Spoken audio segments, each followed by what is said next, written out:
얼마 전 벌어졌던 건설 현장의 타워 크레인 사고 여러분 기억하실 겁니다. 사실 건설 현장의 각종 사고들 참 많이 발생하죠. 올 상반기에만 해도요. 사망 사고만 벌써 260명 발생했습니다. 그러니까 일주일에 10명꼴로 건설 현장의 근로자들이 사망한 셈인데요. 그런데 건설사의 안전관리 비용이 비자금으로 유용되고 있다. 심지어 사고가 나면 고용노동부 이런 공무원들에게 뇌물을 줘서 사고 책임을 무마하기까지 했다. 이런 증언이 국감 현장에서 나왔습니다. 자신이 직접 그 비자금 조성하는 일을 했다고 주장을 하고 나선 전직 건설사 윤모 차장 연결을 해서요. 직접 확인해보죠. 윤 선생님 나와 계십니까? 예, 안녕하십니까. 안녕하세요. 대형 건설 회사에 다니셨다고 들었는데 언제부터 언제까지 근무하셨나요? 예, 1996년도에 입사를 했어요. 예. 20년 동안 2015년 6월까지 근무를 했습니다. 어느 부서에서? 건설 현장 관리 부서하고 예. 그리고 본사 부동산 개발 관련 팀에서도 근무를 했습니다. 건설사는 현장에서 근무하는 이런 팀들이 있고 내근을 하는 팀들이 있는데 말하자면 이제 행정을 보시던 팀이군요. 예, 그렇습니다. 그렇죠. 그런데 안전에 써야 할 비용으로 비자금을 만들었다. 이런 주장을 국감에서 하셨어요. 예. 이게 무슨 말입니까? 현장에서는 안전이라든지 품질, 환경 이런 쪽에 문제가 많이 발생합니다. 그런 경우에 그런 위법적인 부분을 무마하기 위해서 예. 좀 뇌물 공여라든지 접대 등이 필요한데 그럴 때 이제 사용할 돈을 비자금을 조성해서 집행을 하게 됩니다. 뇌물, 접대가 필요할 때 쓰기 위해서 비자금을 조성하는데 그런데 그 비자금이 어디서 나오는 거 하면 안전에 써야 될 항목에서 나온다? 100% 그걸로 조성을 한다라고는 볼 수는 없지만 안전관리비에서 많은 비자금을 조성을 하고 있습니다. 그러니까 산업안전보건법에 따라서 건설사가 반드시 산업안전관리비라는 것을 책정해 두게 돼 있죠. 공사할 때. 예, 공사비의 1.88%를 책정하도록 되어 있습니다. 어떤 공사든 그 공사의 1.88%는 산업안전관리비로 책정을 하게 돼 있는데 예. 그럼 예를 들어서 한 1,400억 원 규모의 현장이다. 이러면 1.88%가 한 20억 되네요. 예. 상당히 큰 돈이네요. 이 중에 일부를 비자금으로. 예. 제가 근무했던 현장에서는 예. 안전관리비에서 한 1억 원 정도 비자금을 조성했습니다. 그러면 그 1억 원은 안전 관련 일에 안 쓰고도 마치 쓴 것처럼 서류를 조작하는 형식으로 하셨나요? 예. 안전시설물이라든지 안전용품에서 예. 수량이나 단가를 부풀리고 그럼 이제 서류하고 세금 계산서 등을 이제 조작을 해서 배금 결제를 과다하게 하고 실제 발생 금액하고 차액을 돌려받는 방식입니다. 그러면 그 한 공사 현장에서 그 정도를 뺐다 비자금으로. 그러면 그런 공사가 한 해에도 몇 건씩 있을 거 아니에요. 대형 건설사 같은 경우는 150에서 200개 정도 현장을 운영하고 있습니다. 규모는 다 다르겠지만 그렇게 해서 모인 돈이 한 해에 어느 정도 되는 걸 목격하셨단 말씀이세요? 제가 근무했던 현장 중에 안전관리비로 비자금을 조성하지 않았던 현장은 없었는데요. 그런 식으로 본다면은 제가 근무했던 현장하고 동일하게 기준을 적용한다면은 예. 회사별로 1년에 100억 이상 정도 안전관리비를 조성하지 않을까 추측할 수 있다고 봅니다. 조금 전에 그 비자금 모아서 뇌물이나 접대에 쓴다고 하셨잖아요. 예. 예를 들면 어떻게 쓰는 걸 목격하셨다는 말씀이시죠? 평소에 노동부 안전 담당 감독관에게 접대를 하거나 명절 휴가 때 교통비 명목으로 뇌물을 공여를 하고 또 어떤 사고가 났을 때 그 사고 형사 처벌을 회피하기 위해서 그 담당 공무원에게 뇌물 공여하고 그런 게 가장 많이 쓰이고요. 평소에 관리하는 차원에서 접대를 하고 예. 명절에 챙겨주고 예. 사고가 발생했을 때는 그때는 훨씬 더 단가가 높아지겠네요. 그럼 뇌물의 단가가? 타워 크레인 붕괴 사고 같은 경우에는 1,400만 원을 지급한 걸로 제가 사법기관에 소명을 했습니다. 2014년 광교 크레인 사고 지금 말씀하시는 거예요? 예. 그건 사법 처리까지 됐죠? 예. 노동부 담당 감독관에게. 노동부 감독관에게 1,400만 원이 건네진 것으로 검찰 수사 결과 이건 밝혀진 사실. 예. 그래요. 평소 접대는 어떤 식으로 이루어졌습니까? 주로 연락을 받는 경우가 많은데요. 그쪽으로부터? 예. 뭐라고요? 어떻게 해요? 오랜만에 얼굴 한번 보자라든지. 얼굴 한번 보자. 예. 뭐 어떤 점검건이 있는데 예. 의논하자. 뭐 이런 명목으로 이제 연락이 오고. 예. 그러면 찾아가서 술자리를 갖는 경우도 있고. 단순하게 이제 뭐 뇌물만 전달하는 경우도 있고. 여러 가지로 다양합니다. 의논하자 그러면 일단 이제 사무실에서 의논하는 게 아니에요. 예. 제가 직접 하진 않았지만 현장 소장 같은 경우에는 골프 접대도 몇 번씩 했었습니다. 예. 결국 이제 안전 비용을 갖다가 비자금으로 썼다는 얘기는 그만큼 안전에 구멍이 뚫린다는 얘기가 될 수밖에 없고 이렇게 많은 사고로 이어질 수밖에 없었다. 이런 이야기가 되는데. 예. 근데 보니까 윤 선생님 비자금 조성 문제로 해고가 되셨더라고요.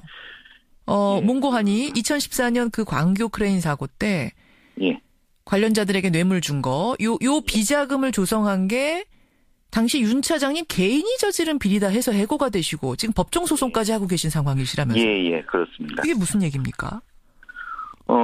회사에서는 비자금 조성을 회사 경영상 절대 용납하지 않고 있고, 특히 그 현장 소장 같은 경우에는 그 비자금을 자신이 지시한 적도 없고 보고받은 적도 없다 그렇게 주장을 하다 보니까 제가 그 비자금을 임의로 조성을 해서 일부는 횡령을 하고 일부는 비자금 용도로 사용을 했다 이런 주장을 회사에서는 하고 있는 건데요. 실제로는 회사가 이제 그것과 관련해서 저를 배임과 배임 수재로 고발을 했었는데 그 3월에 검찰에서 무혐의 처분되었습니다. 그러니까 회사에서는 그때 그 비자금 조성한 게 이 사람 개인이 저지른 비리다 이렇게 해가지고 배임, 횡령 이런 것으로 소송을 했단 말씀이군요. 예. 근데 무혐의 받으셨어요? 그 부분에 대해서는? 예. 3월 달에 무혐의를 받았습니다. 근데 왜 해고되셨어요? 그거는 형사에서는 그렇게 나왔는데 또 그것과는 별개로 판결을 내려서 부당해고가 아니다라는 게 1심에서 행정소송 1심에서 나왔습니다. 그러니까 해고에 관한 소송도 또 한편에서 진행하고 계시는데 그거는 지금 1심, 2심까지 된 건가요? 예, 2심 진행 중에 있습니다. 2심 진행 중에 있는 상황. 예. 자, 이제 건설사 측의 입장은 이렇습니다. 건설 현장의 안전관리비는 사용 내역과 기준이 매우 엄격하다. 상식적으로 생각해봐도 이게 근로자들의 안전 문제가 걸린 일이기 때문에 사용 내역을 엄격히 감사하는데 그런 일은 있을 수 없다. 이렇게 얘기하는데. 그게 안전시설물이나 안전용품 수량이나 금액을 부풀리는 방식으로 비자금을 조성을 하는데 점검팀이 나와서 보게 되는 것은 안전시설물 설치 사진과 그에 부속되는 거래 명사서라든지 세금 계산서만 가지고 주로 점검을 하게 됩니다. 예, 그러다 보니까 개인이 혼자서는 할 수가 없지만 현장 소장이 지시를 하고 안전팀하고 협조가 되면은 얼마든지 그런 안전관리비로 비자금 조성하는 거는 충분히 가능하고요. 서류상으로만 다 맞춰서 잘 짜맞추면은 아무리 감사해도 모른단 말씀이시군요. 만약에 걸리더라도 그 현장 소장이 어떠한 명목으로 사용했다라고 소명이 되면 회사에서는 또 크게 문제 삼지도 않습니다. 그래요. 예. 이렇게 안전 비용을 비자금으로 빼돌리는 일. 이게 지금 근무하셨던 그 특정 건설 현장의 문제인가요? 아니면 다른 건설 현장에도 혹시 적용되는 걸 목격하셨어요? 회사에서는 주기적으로 관리 책임자들 교육도 하고 뭐 모임도 있는데요. 그런 자리에서 주로 나누는 대화가 이런 현장 비자금 문제가 대화 소재입니다. 왜냐하면은 아까 각 건설 현장에서 파견된 담당자들끼리 무슨 교육받고 이러는 게 있는데 그 모임에 가면은 주로 이런 얘기를 한다고요? 비자금 이야기? 왜냐하면은 통상적인 그 업무 집행은 그 룰대로 지켜서 가면 되는데 비자금 조성 이거는 실제적으로 법도 위반하는 거고 뭐 룰도 없고 그렇지 않습니까? 그렇죠. 그러다 보니까 어떤 방법으로 하느냐, 어떤 일이 생겼을 때는 어떻게 처리해야 하냐, 서로 정보도 교환하고 애로사항도 얘기하고 그런 것들을 봤을 때는 이런 비자금 없이 진행을 하고 있는 현장은 없다고 생각을 합니다. 너무 단정지어서 말씀하시는 거 아니에요? 제가 20년 동안 건설회사에서 근무를 했었고요. 그중에서 절반 이상의 현장에서 근무를 했었는데 심지어는 뭐 관리 책임자 교육에서도 예. 비자금에 대해서 문제가 안 생기도록 관리를 하는 법. 예를 들면 기록 유지를 남기지 말아라. 회사에서도 이런 교육을 하고 예. 저희들이 또 건설사별로 지역별로 또 모임이 있습니다. 예, 예. 그런 데 갔을 때도 가장 큰 애로사항이 비자금을 어떻게 조성을 하고 문제없이 관리를 할 것인가. 제 경험상으로는 이 비자금에서 자유로운 현장이나 회사는 과연 있을까 싶은 게 제 판단입니다. 그러니까 뭐 그냥 공공연한 비밀이었던 거군요. 다 대놓고 얘기할 정도로. 노하우를 나눌 정도로. 예, 노하우를 나눌 뿐더러 뭐 심지어는 뭐 어느 관청이 가장 밝힌다. 그쪽은 좀 조심해야 된다. 이런 정보까지도 공유를 하고 있습니다. 어디가 제일 밝힌다? 예. 어디 부서에 그 누가 A 씨가 제일 밝힌다. 그 사람한테는 얼마 줘야 된다. 막 이런 정보까지 공유할 정도. 그것부터 뭐 술자리 버릇까지도. 술자리 버릇까지도. 예.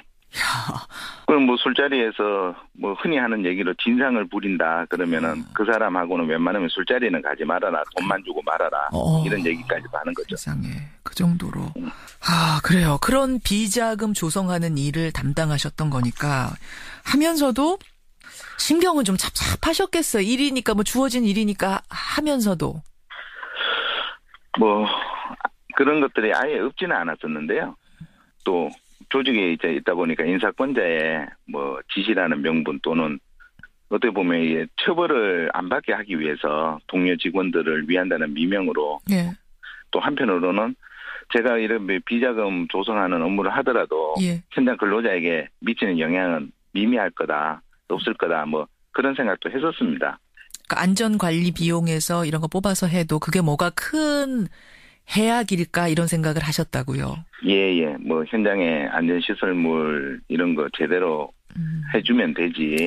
예. 그런 좀 어리석은 생각을 했었는데요. 예. 근데 이제 안타깝게도 그 타워 크레인 그런 큰 사고들이 계속 발생을 하고 있는데, 예. 2014년 5월 달에 광교 현장에서 타워 붕괴 사고가 발생했었는데, 예. 동일한 타워 크레인 임대사 장비가 올해 6월 달에 남양주 현장에서 거의 유사한 사고가 또 발생했습니다. 맞습니다.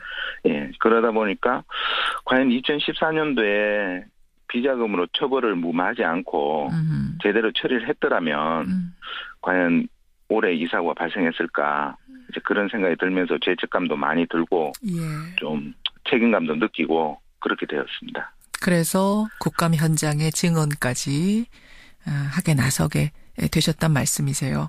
예.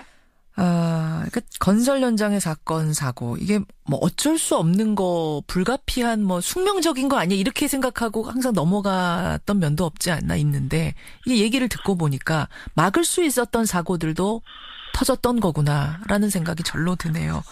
예, 저도 시간이 지나면 지날수록 지금 말씀하신 그런 생각이 강하게 가지게 됩니다. 오늘 어려운 증언 용기 내주셔서 감사드리고요.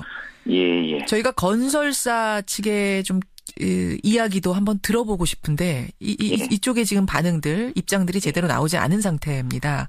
예. 건설사 측의 이야기가 있다면 저희가 더 전해드릴 것을 약속드리면서 오늘 여기까지 말씀 듣겠습니다. 고맙습니다. 예, 감사합니다. 예. 대기업 건설회사에 20년 동안 근무하면서 비자금을 조성하는 안전관리 비용을 해서 비자금을 조성하는 일을 담당하셨던 분이세요. 윤모 씨 만나봤습니다.